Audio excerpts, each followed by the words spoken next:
Welcome to Culture Alchemy and the Ted Lasso Superfans Roundtable. I'm Antoinette, and we're back to unpack Season 4, Episode 3, Richmond's Got Talent. And this week, Richmond is trying to build out the Lady Greyhounds roster.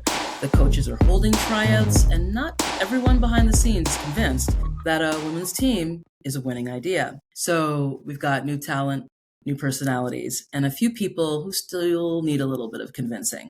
And we're going to get into all of that. But before we get to know Richmond's latest recruits, let's check in with some familiar faces here, our super fans. So we're going to switch it up this time. I usually go to you, Carrie. I know, gasp. I'm going to switch it up on you. We're going to take a risk. We're going to go over to the gent in the corner there. Charlie, why don't you kick us off? Remind everyone who you are and where you're joining us from. Yeah, my name is Charlie, and I'm joining everybody from Orlando, Florida. Awesome. Glad to have you back. And over to you, Lori. All right, I'm Lori Twitchell, and I'm from San Antonio, Texas. Thanks, Lori. And Lori as well, if you didn't hear, has an amazing podcast. Lori, tell us a little bit about Nothing Trivial. Okay, so the podcast is called It's Nothing Trivial. It comes actually from a quote from the movie The Money Pit. I don't know if y'all have ever seen that. I love that movie. Remember when Tom Hanks, the kitchen caught on fire, and then he goes up to the bathroom and she's like, "What happened to you?" And he's like, "Small problem in the kitchen, nothing trivial." My whole family adopted that. So whenever my kids were going to give me bad news or something, they'd be like, "Mom, small problem in the kitchen, nothing trivial." And I just thought that was such a great idea for a podcast because it covers all of that. And it's about the business of making films and television. And the tagline is taking production off the production line. Amazing. Love it. Okay. Amazing. Well, check that one out. Of course, I will put a link in the show notes as always as well. And thanks for joining again, Lori. And then last but not least, over to you, Carrie. I'm Carrie. I am in the Metro Detroit area. All right. And okay, Carrie, I'm actually going to stay with you for a moment because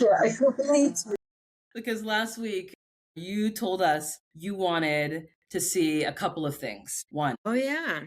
You're right. You know where I'm going with this. You want to see some football, right? If I recall. That's soccer, yes. For those who need the translation.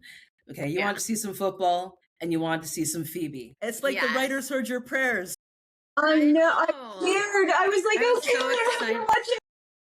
I completely thought of Carrie. I'm like, what? It's like there's only football and only Phoebe, it feels. So I'm going to go to you first, Carrie. Right? It's just a dream for you, I imagine. I think it's going to be interesting because there is definitely, I feel, something in the past between Gemma and Alice. I feel like more so than them playing together and not liking each other, or Alice not treating her well. That was as soon as I saw Gemma kind of ignore her when they were still playing and then walk right past her. I was like, there's something more to this story. That I'm kind of curious to see what happens. And then the whole thing with, I know Ted met, does Roy's sister have a name in the show? I know she's the ER doctor and Phoebe's mom, but what's her name? Right, good question. Charlie's always the guy who knows all the things. Actually, I don't remember them ever saying her name. I don't think they ever did. Right. Because Phoebe calls her mom. Yeah, look it up. And even the teacher was calling her Phoebe's mom. Yeah. Okay. Yeah, great question. And I thought it was interesting. Yeah, and I know Ted met her in the emergency room when he was with Dr. Sharon, but I didn't think they seemed to be more familiar than just that one encounter 2 seasons ago. So I thought that was an interesting scene too when Ted asks about the square footage and Roy's like, about what? And then Roy's sister chimes in the doghouse that Phoebe has you in. I was like, whoa. And then they walk off together. So Jenny O'Sullivan. Interesting. Very unintended. Hearing that. I know. Yeah. And in most of the fandoms, they just refer to her as the doctor. Right. She was married to Phoebe's dad. Yeah, and we don't ever hear much about him, right? No, we don't. We just know he's alive and he's a POS. Yeah. Basically. Sometimes that's all you need to know about someone. That's it. That's good enough. Yeah. Because we like her. No. Yeah. But I'm glad you brought that up, Carrie, because I was actually thinking that too when there was that little quip between Ted and Roy's sister. I thought, is there something he wasn't there? Even because he and Sassy weren't even like that. Yeah, I'm like, okay, there So could be I something there. That's There's a what reason I we're seeing thought. that. Interesting. I'd like to Yeah. see Ted get, I'd like to see him in a love connection. I actually Mhm. think it would be Yeah. nice to see him with somebody who reciprocates Michelle. his affection, not who is not Michelle. Yeah, Right. like somebody who could come in and maybe even Yeah. challenge that, where she's kind of become very complacent with him always sort of being there. Mhm. And I'm loving Rebecca in Love, for example. I really like this. I do wonder if we're seeing the honeymoon phase, if there's a reason why they're setting this up. Yeah. I'll be curious, though, to hear your thoughts, because I see both Charlie and Lori nodding. So maybe I'll open it up. Who wants to jump in? Go ahead, Charlie. Yeah, I actually hope we get to see a little bit more of Roy's sister as well. I kind of like, from the small parts we get of her, I kind of like her character. Mhm. So I'm interested to see if she becomes a little bit more of a main character instead of just kind of like a side. As far as Rebecca, and I always mess up his name, but Is that But- Mateus? Matisse, or something like that. Matisse? Mateus. Yeah. It's something Matisse? like that. Matt. But between them, that felt like almost it felt like it was almost the end of that honeymoon phase, because they're becoming more, like she said, Monday to Thursday relationship as well, and Yes. she's becoming a little bit Yeah, of a it's been flake. a weekend thing. Yeah, some of the growing pains of that long And as distance. much as you can be understanding, it can get very exhausting eventually. So Yeah, with I agree. flakiness. I have opinions and thoughts about why I think they're writing it that way, all from the writing perspective. But if I share them, it's going to turn everything upside down for you guys, like the way that you look at it. And I don't know if you guys want to do that. I say go ahead, and if it's catastrophic, not? I'll just edit it out and I'll matrix all of you at the end of Okay, the show. good. Okay. We'll just block it out of our head brains after. I think the writers knew that this was going to be a hot topic with women and the misogyny and all of the mess. And I believe that they are making Rebecca's character a man. Like, all of her characteristics this whole season have been the tropes that we expect from an executive CEO businessman. And it's logical because I know women who came up in men's industries, like in the news industry here in America. I've got a friend who, she worked for CBS News in the 70s and the 80s, and she became a man to survive in that industry, like emotionally, mentally. She learned how to play at the big boys table like a man. So I've been bugged by the way that we're watching Rebecca this season, because it doesn't feel like the traditional Rebecca that we saw heal from Rupert and do all the big things and become the big boss. But this episode was everything that, like Mad Men, that's what I keep comparing it to. Like, that's the way Don Draper would have acted with his wife, missing all the meetings, all the stuff.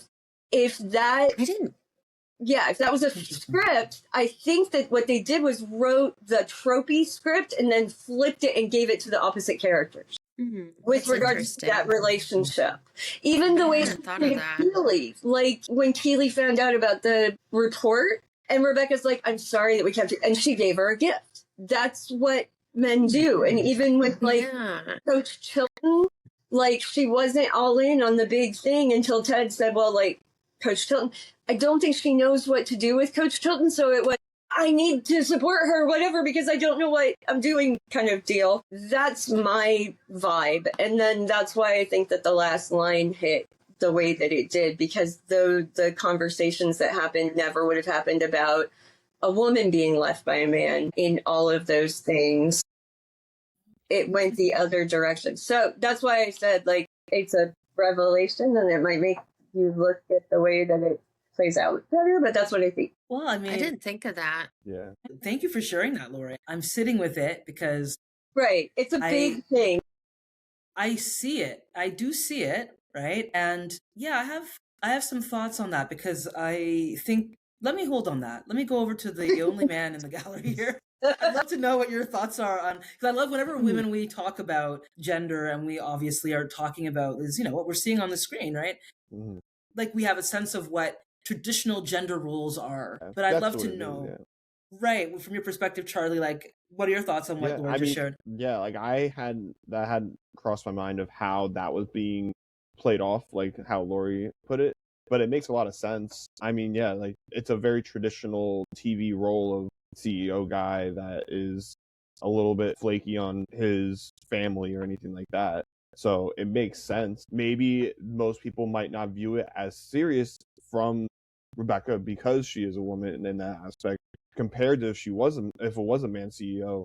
As soon as he starts flaking on his girlfriend at dinner multiple times, people might view them a little bit more harshly, Right. Most definitely. because they're so used to seeing it. You know, Yes. they're already knowing what they're expecting from him. Yeah, Yes. men stay late at work and they have meetings and Yes. they do It's all that the gender job. role-esque kind of thing. Yeah. Yeah. You know, it's funny because, and thanks for that, Charlie. Like, I will say this, Lori. I love what you just shared. That's really insightful.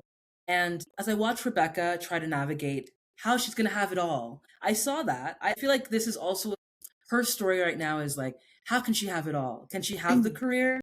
And can she also have the relationship? Because we haven't really seen her try to have a serious relationship. As a career-oriented person myself, I just saw, oh, this is totally normal.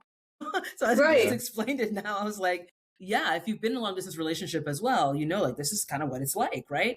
And Yeah. it's interesting to watch it. Sorry, Charlie, go ahead. No, you're good. It's also interesting because they've probably been dating for like 3 years now. Right. That's what I'm thinking. So like it's also interesting to see that they have been dating for this long time, and they're still doing Zoom stuff that they're not necessarily like, it took them 3 years to become, I guess, a full week boyfriend girlfriend, you know? And how it didn't feel like he was connected into the ecosystem. Like the way Higgins talked to him and the way, you know, there wasn't like that He's not inner integrated into her life yet. bond, you know, Right. and Ted just walled straight back in and was like, everything's just, you know, dandy. Yeah. Ted fit right in. Yeah. Well, But it was interesting to me that he didn't feel, you know, that Higgins felt a little bit reserved, you know, asking just the boring questions like, how's your visit? Not really any knowledge of each other. That's a good point. Yeah. No questions of him knowing any depth of him as a person. Yeah. Yeah. So what are we reading from that? That is the relationship a little bit more surface? No idea. Maybe they're both just. I wouldn't think so. Because Keeley seemed to be more familiar with him than That's Higgins. true. And I would think that she's much closer to Keeley to me than she is to Higgins. Yeah. That's fair. Yeah. Yeah. So it could always be that she talked to Keeley about him. That's kind of how I viewed about it as well. Yeah. Girl and I talk. think Rebecca and Higgins are closer, but yeah, she would have more girl talk with Keeley than she would with Higgins. That's true. Because remember, sometimes it's more girl listen than girl talk. Well played. Well played. It's a beautiful call. Nicely done. Interesting that I feel like so far in season 4, it feels Rebecca and Higgins a very business-like relationship now. Yeah. Whereas before, it felt a lot more personal. Yes. Yes. Yeah, I can see that. It's all business stuff. And it feels like Higgins is her right-hand man, and that's what he's always supposed to be. You know, even the name Higgins like screams butler and, you know, it does. helper assistant and all that. But that's what it felt like it was supposed to be before, and Higgins was frustrated and upset. I did get a kick out of seeing Higgins back to his choking because he didn't know what to do when his name came out on the report. Okay, there's a lot of things I want to unpack here.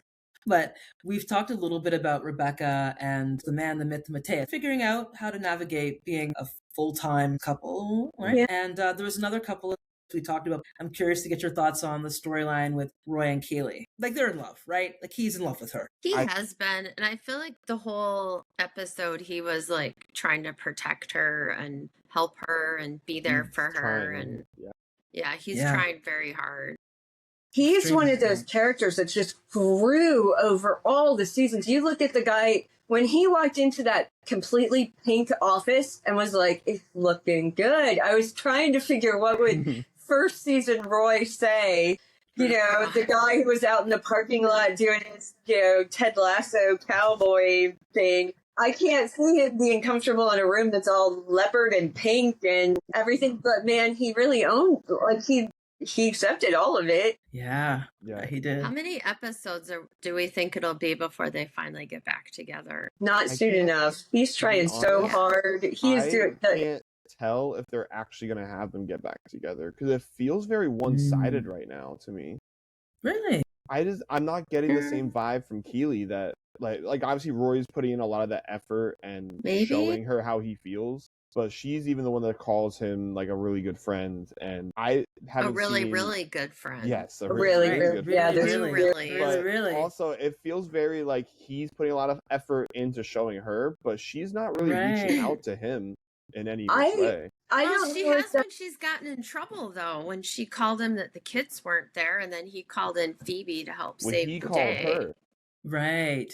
That's Right. true. Call her? Yeah, he yeah, did. he called her. Okay. I think that Roy is doing his best to be as supportive as he can and to make his inroads where he can. He loves her and he hates seeing her that way. And I don't know if it's that Keeley isn't interested or if she's just overwhelmed Distracted. with everything Yeah. she's doing. Because I feel like she's doing the think it's thing by overwhelmed. herself. Yeah. Yeah. like we in the first episode, like the only thing she could talk about was work. Yeah. About her Right. life. So she's fully just so invested in work. In work, maybe she's not even paying attention to anything else around her. She could be doing that to avoid feelings too. Men do that all the Yeah. time. Yeah. You get This a is gonna berry be a at fun work. episode for you, Charlie. I'm sorry, it's kind of rough, To Charlie. avoid feelings, I've done it, so I don't feel sad. Yeah, just give me more work to do. Give me stuff to think about. No, but it is true. Like there's a lot of gender stereotypes that are coming home to roost here this season. Challenging them a lot. Yes. Yeah, they're turning them upside down. I call it shaking up the snow globe. They are just totally messing with that snow globe right now. In Just most cases, but you saw Lizzie during the tryouts, the twins were starting to fight and she's like, That full mom separate. mode. You know, she went into Yeah. full mom mode. So Yeah. she did, and I loved her. And somebody made a comment this week, and I was thinking, oh, I got to take that to the podcast. It was about how there have been references to Alice in Wonderland throughout this Yes. season, and the twins would be Tweedledee and Tweedledum fighting and arguing. Yeah. And that made me go, okay, as long as they aren't obnoxious the whole season, I can probably do that. Yes. Yes. I have a think feeling they're Lizzie's gonna going to be. end up becoming like the captain of the team. Because But which one, Lizzie? Yeah, I Yeah. think she's gonna end Yeah. up becoming that captain. Yep. But is she going to have problems because of the no childcare thing? Because they made sure to say that to her, and that hit I'm sure kind of that'll hard. pop back up. Honestly, That's- I think I bet you- the kid will pop up a couple times. He was For adorable. sure. It was so cute. Keeley will probably set some daycare thing up there too. Yeah. There's gonna be Just something guessing. around She's that. gonna. I would love it if it was Beard who saw it, because Beard put out the mom and the shot glass thing, like they told me these were kids' cups and Yes. stuff. Yeah. And I would love it Beard- if Beard was the one who Beard picked that up. connected with that because he was that kid. Just Yes. like Yeah. that. So I You're think absolutely Beard is right. going to be I a forgot really big about that. piece into that. I didn't realize that Henry and Phoebe were that close in age. I didn't Yeah. either. They're the same age. Yeah, I didn't either. I'm very confused about that. Yeah, that's some Yeah. weird math there for me too. I mean, we And were it seems like- speculating, but seems But it seems like their interaction that they had met before and they were like Yeah, they old have. friends. they But did. I guess they assume they have. Yeah, may because when he don't- was in England before, right? Henry would have Right. been. yeah, but I We don't just- remember. We didn't know them- that he met Phoebe. Well, we just We never didn't see seen him. it. Yeah. I guess they had a play date off camera. So, okay, since we were talking about Lizzie, and I love this character as well too, we do see that she's going to have some struggles around childcare and balancing that. Seems like that's going to be a theme for the women this season. Is how can they have it all? I guess question mark. And how do they balance everything, right? So let's stick with the team, and then let's go to some other players, because we also said in a previous show that we were curious about whether Shannon was going to return. Yeah, thoughts on that? But Ted said to her, Yeah, no kidding, because we just got Beard and Chilton. Yeah. they're And like, no way. I love that Beard rolled with it, and Chilton's learning to roll with it, because Beard was just like, welcome to the team, and she's just, what just happened? I do like the Beard Alice combination and like how they're getting each other and like almost right off the bat, and how she's kind of fitting in with the Ted and Beard isms, and she's like not missing a beat. Like I forget what they were talking about, but she like stuck her tongue out or Yes, raspberry or whatever it was. They were and talking about he's- Gemma. and then yeah, the quitting thing. Like, we'll see how long Yeah. she quits. And Yeah. Ted's like, well, to be fair, you quit the first It's true. Yeah. you know, and Yep. she did snap back at him on the Susan Boyle thing. Like, if I have to look Yeah. up your references, you have to look up mine. And I love that they had Ted look it up later. And like watching Yeah. Susan Boyle. And he did it when she was there, like showing her that, like, oh yeah, no, I'm gonna follow through on that. Yeah. And you caught the song cool. at the end, right? Yep. Yes. That was what she auditioned with. I And Dream the Richmond's Dream. Got Talent. They named it after, that was good. Yeah. Now, did all of you know Susan when you heard the Boyle? name drop? Yeah. I've heard. Yeah, oh yeah, I love Susan Boyle. Okay. So that was the one thing I was like, as if Ted wouldn't know who Susan Boyle is. I feel like that's like a bit of a stretch. I don't know. That's interesting that he wouldn't know. I mean, I guess it's possible. I have seasons of my life, like when my kids were really little, or when I was, because I had cancer, so when I was going through that, where I was out of touch with what was happening in the world, and we have no idea where Ted might have been when she was the big sensation. So True. I can give Ted that one, but it did surprise me that he was so clueless about her. Like, yeah, it's surprising. It's a little bit surprising, but liberty for the show, I guess. And it actually made it funny to me because I would think, of all the people you would know, but we did see another player. We know that Gemma is now going to be on the team as well, and we've speculated that maybe Gemma has a deeper history with Alice. Whose storyline is most intriguing to you? And I'll go over to you, Charlie. I mean, I think I touched on it last time about talking about episode 2. I'm still super interested to see where the character of Boots goes, because I'm so fascinated by her right now. So I'm just like super excited to actually have an episode where we actually deep dive into her at some point. Yeah, and her outfit after the kids like kitted everybody out was my favorite, because she's the character you would least expect to embrace it, and she's like, I just thought that was great. She is a great character. Oh my gosh, Boots is amazing. Yeah, I can't wait to hear her. With her. That's awesome. Yeah, we need more of Boots for sure. Right? Okay, for sure. And who else do we want to see more of? My new person that I am totally invested in across the board is May. This episode won me over for May. I've always loved her. She's always been everybody's mom and grandma, and we all know that. And the apartment had total grandma vibes. When she assured Ted that she had already gotten her tickets, and it was the most exciting thing that had ever happened in her lifetime. And then that moment, I'm going to get teared up, the moment when the goal happened. If you rewatch that, she wasn't with anybody. There was nobody else around her. None of the people from the pub were there. And she looked around like she was looking for someone to talk to, but then she just absorbed the moment. And that was oh my gosh, now I need to know, was she one of those ones that could have been? And she was told she wasn't allowed to play. And that's what I thought. And I want to hear that story, why it is so important to her, and what made her really embrace that. Oh, that's a great call as well, Laura. Yeah, absolutely. That was it was very, very, very powerful moment. And in her lifetime, maybe she's never even dreamt that she would see it. So that's an interesting backstory that, we haven't really scratched beyond, she's a proprietor of a pub, but what else is she? Right. Right. So interesting. She keeps everybody in line all the time. Like they all listen to her, and they all she's an emotional center when the fans all get out of line, and when they need brought back around, and bringing Henry your dad won't let you have a Coke on school night, so here's a second round of chips. I was like, oh, she's just grandma, and I love it. She's just so great. She's such a great character, Okay, I do want to keep us moving because I want to get us, of course, to our Lasso lessons, but I also wanted to kind of toss it up, open season, anything that stood out to you in this episode that you wanted to discuss. I know a lot of us are taking notes. I'm looking down at my notes as well too to make sure I don't miss anything. But we have talked a lot about some of the things that I also noted, which is great. I also noted a theme that was kind of emerging. I'd be curious to know if there is a message you feel this episode was trying to convey. I'll put that question out there, and anything else that you want to maybe bring to the table? The one thing that I've noticed the last couple episodes is there seem to be callbacks to other characters, like Paddington Bear last time, Marty McFly this time. So I'm kind of curious to see what else they're going to do with that. I thought it was interesting that it's now the second week in a row. And I did like how Rebecca stood up and told everyone to sit down. Yeah. When they started talking about the Lady Greyhounds. I think this week was Rebecca's week to finally own the team because she had to pitch it to the Pinter woman.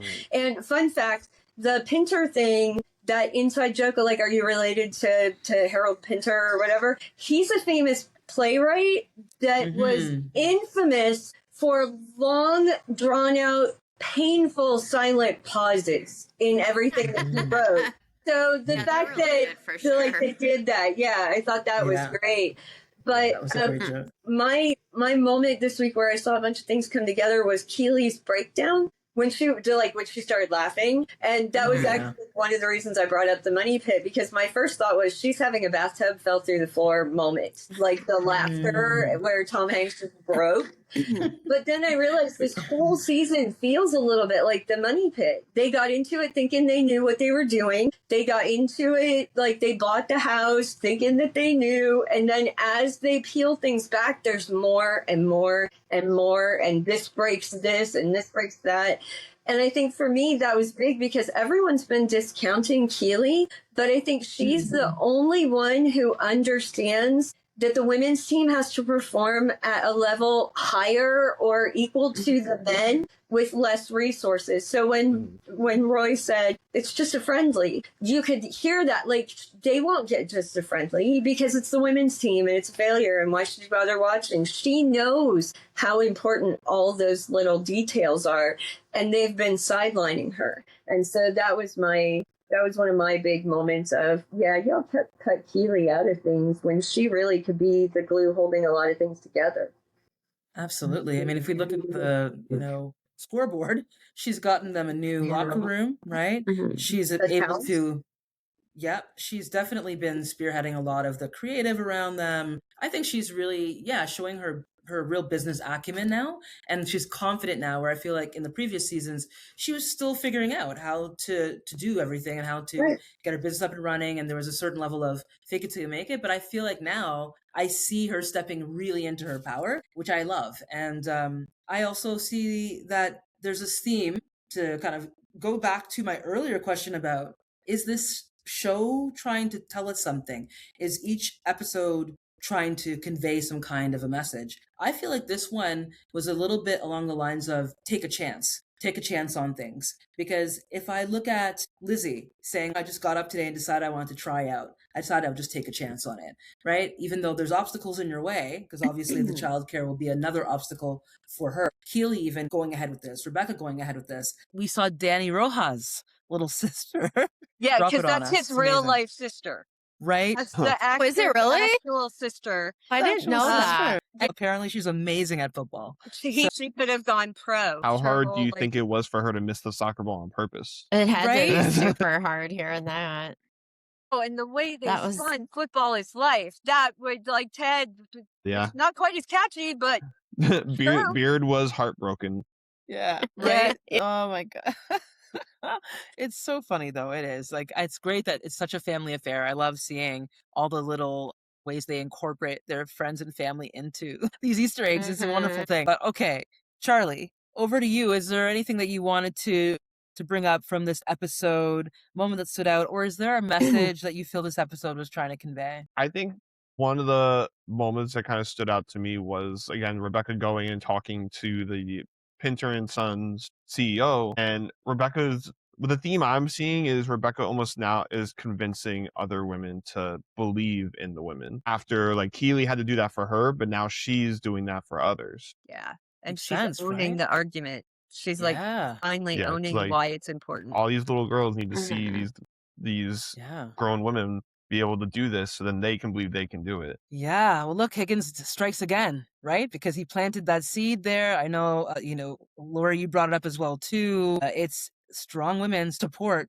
women, right? Stronger women support strong. So it's just a strong woman supports herself and stronger women and support stronger other women. women supporting women. Something like that. You know? Yeah, something a lot more eloquent one. Yeah.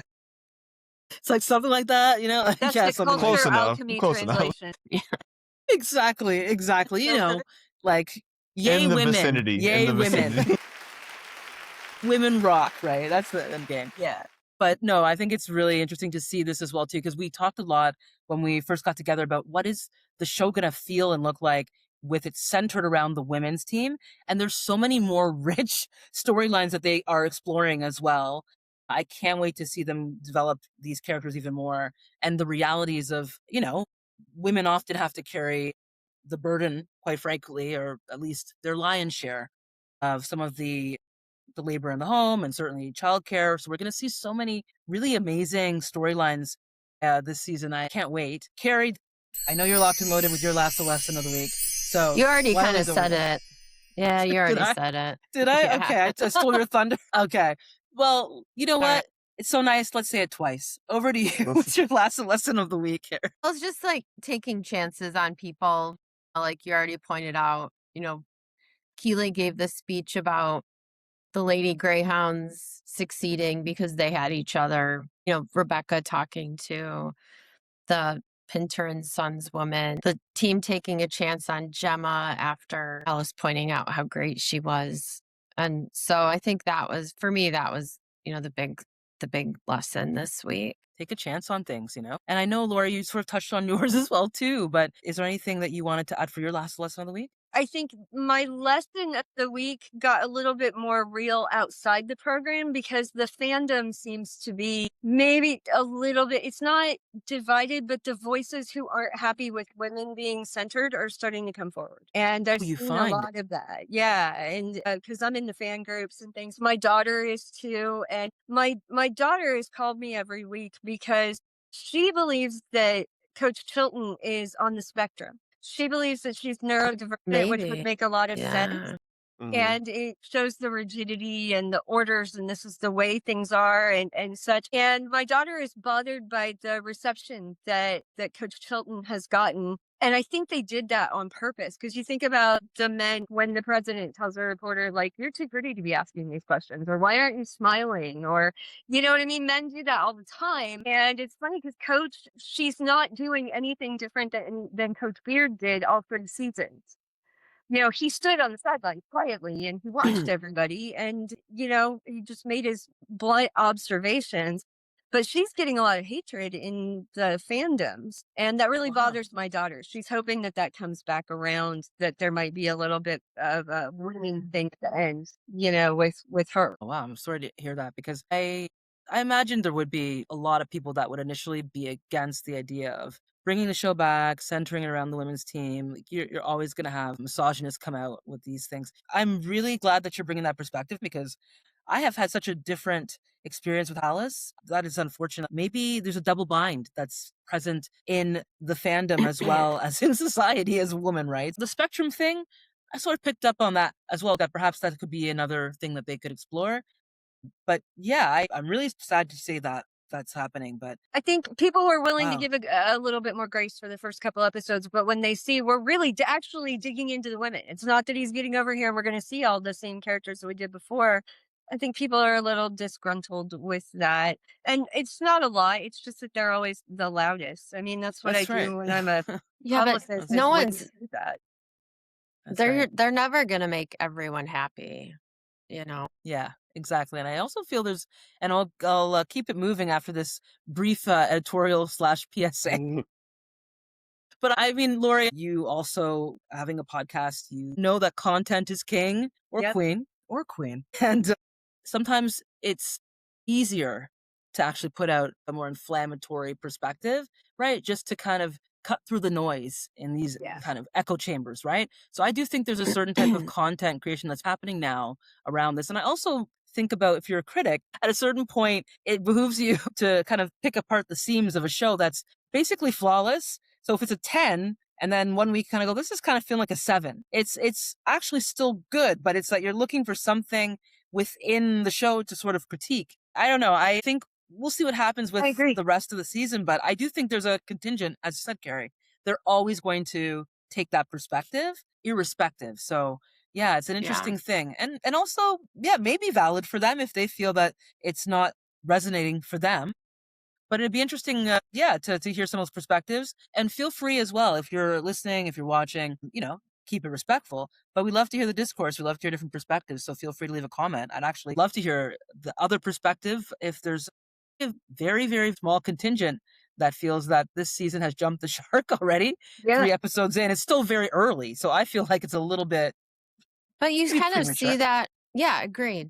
But you see that with women's sports, like even the topic of how the men's U.S. national team was going to have to split their earnings with the women's team, and people were like all up in arms about it. To me, that's fair. The women have to split, but the women don't make as much money as the men do, although the women's team is, infinitely better than the men's team. So I always feel like and the anytime WNBA it comes gets down, that too. Yeah. yeah, that's what I was gonna say. Like, it's always like that with women's sports. There's no parity when it comes to. It's just unbelievable.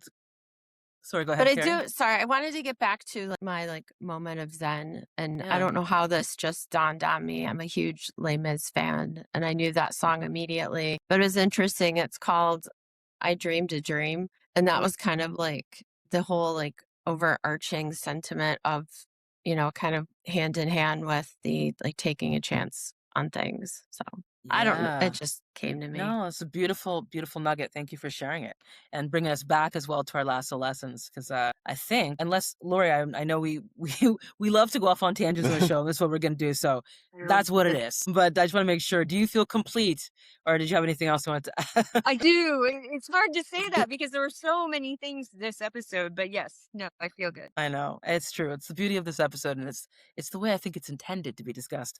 But without further ado, I'll go over to you, Charlie. Last lesson of the week. Yeah, I think I touched on it a little bit too, but I think the overarching thing is women need to support other women, which I think again with Rebecca and Keeley are fully on board with that. Chilton, I actually had a little bit pushback with how she does talk to Gemma, but her overarching character is stand up for women. She cares about the players, but it definitely rubbed me a little bit the wrong way, the way she was speaking to her. So That's why I think there's it gave me something a else. weird thing of well, I can understand where Gemma was coming from for sure, Right. because it's the people you can never please. She scores the only goal of the match, and she still has critiques to give her. Yeah. But it's probably more of a coaching aspect. So I've been there where you coach your best players harder because you can see the potential and the ceiling they can get to. Well, it was like Roy and Jamie. That was that season 2. Yeah, When he came The- back. Parallel there. Yeah, definitely. yeah, that was also more Jamie even asking. Jamie wanted to be coached like that. He was asking Roy to coach him hard. Yeah, make it harder to because Roy train. wasn't coaching him. Yeah. So it's almost the opposite of what that. It's almost the Yeah. opposite of that relationship where Gemma, I'm sure she wants to be coached, but she doesn't want to be nitpicked. But if it's more of a conversation between a coach and a player, hey, I know the talent you have, and I'm going to be hard on you, and I want you to understand where I'm coming from because I'm trying to push you to be the best you. But if that conversation isn't had, then it can definitely feel almost like singling out and bullying-esque kind of behavior. Yeah. Again, it's a conversation, it's communication aspect of it. And Ted will But- break that down if it stays Yeah, in that that's what I- communication Yeah. realm. Yeah, that's Yeah, what I'm curious to absolutely. see because I think Hmm. Ted will probably break through that for Chilton because he's the exact opposite of that, where he's not overly nitpicky and hard on his players. Be a goldfish. Yep. But yeah, so I think it's more of I think she'll come around. I think that character development will happen, and I'm sure they'll have some big breakthrough conversation piece at some point between Gemma and Chilton. There'll be But- a moment like Ted, like Roy and Jamie. Yeah, where they Definitely. even in the restaurant with Roy and Jamie, where Jamie's I don't want to just be as good as him, I want to be better. And Roy's well, I can train you. And that's what pushes he's the one that ends up getting Jamie to be that better player. But they had that conversation again, it was put out there. There's well, I can do this. It's not going to be easy, and it might be a little annoying for you, but it's an option if you really want this.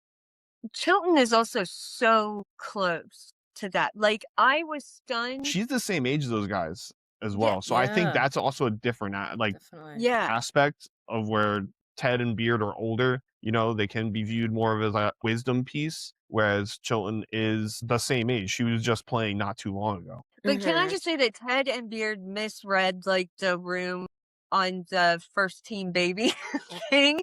Like, they're like, congratulations for the first team baby. Good, good for you.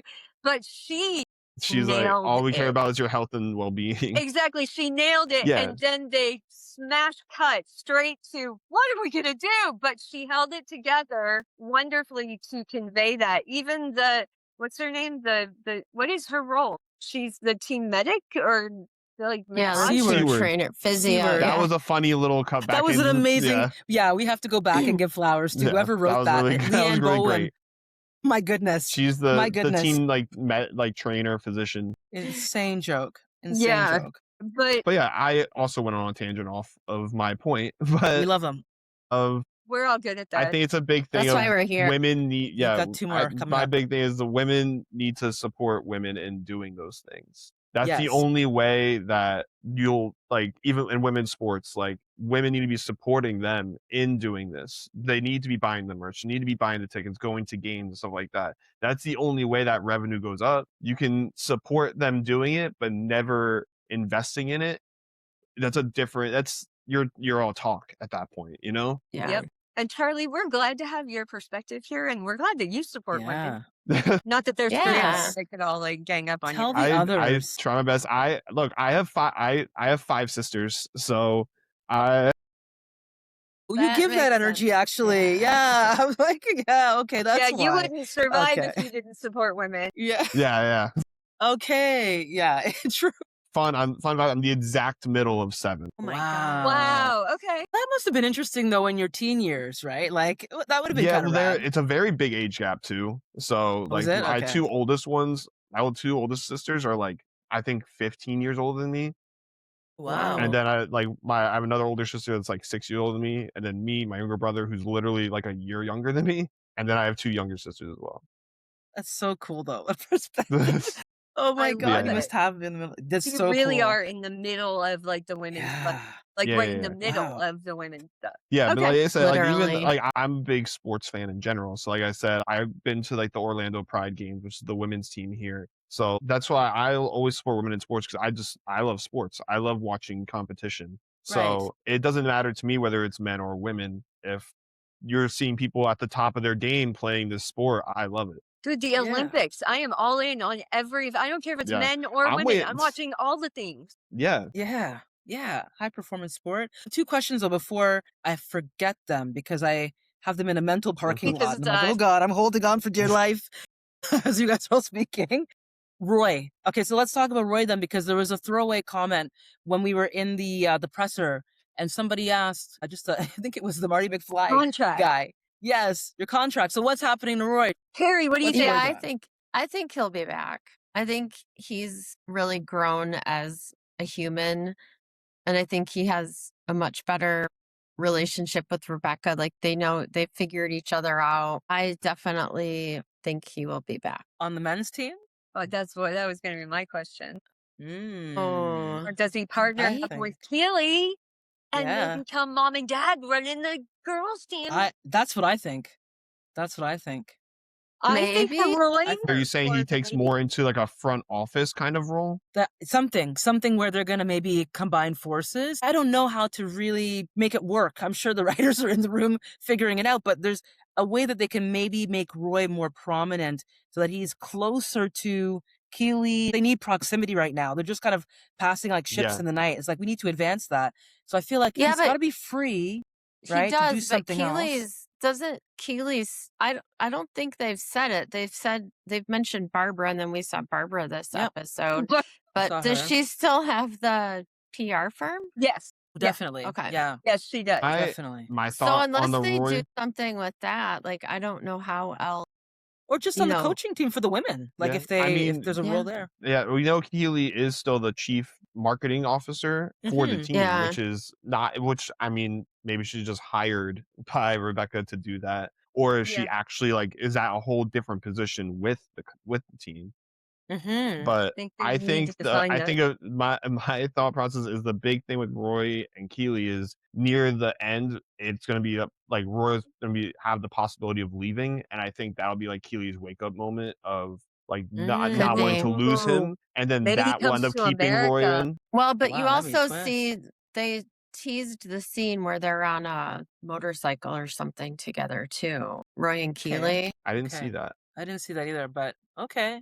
All right, think Carrie it was saw that. in- None of us did. Yeah, I didn't see that. Was it a Where I saw The it, I trailer? thought it was like it was on one of the trailers for the Oh. season. Okay. Well, if they're on a bridge, then we know already they're gonna get together. Like that's running towards each other, The an rom-com airport or trope. something. It's like, yeah, it's like I wonder if they're gonna get together. It's like maybe they won't get together this season. Then maybe they'll make us wait. That would be. Yeah, like I said, I think the end of the season will be that wake up moment of like Keeley wants to be with him, and maybe like the end of the season, that's all we kind of get is like a final, like not final, but a coming together, and then the next season we would have to wait to see it really happen. Okay, that's Maybe. interesting. Yeah. That's Hey, interesting. Carrie, I don't think that they heard what my suggestion for Roy working with the team was. I heard you. I What did know. you say? What did I you said say? I think Roy should be the daycare provider for the women's team. He would be great. He would have it Like all in line. seriously, He'd be He wonderful. would. Those kids would go Like- home cursing like how all he the was time. with the coach. Yeah. Like Yeah. how he was when Beard's he was old office. coaching. Yeah. Yeah. That'd be a great idea, right? And I could totally see that. It solves, right, a number of problems. And he's Right, it been also- fixing so he- many problems for her. Yes, I totally see that. And even if I were think, I mean, honestly, Roy Kent opens up like a youth academy sort of thing, or like a daycare / youth academy. And he becomes like, I could totally see that. I just Then we wrote gotta- the whole storyline in my head. If you go back and rewind this, you can see the light bulb moment.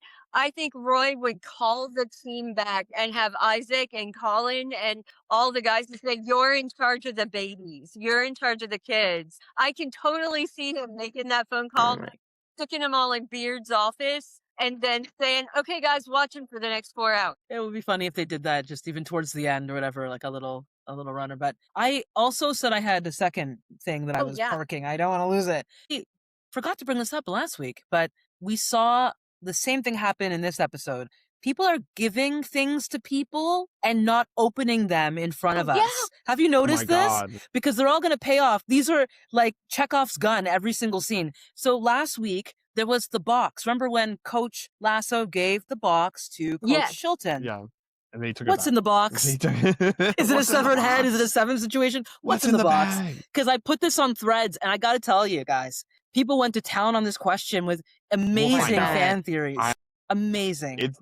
I think it's whenever, maybe not this season. I think Chill will get some kind of head coaching opportunity, and then he'll give Yeah. it to her. So you think it's like a plaque?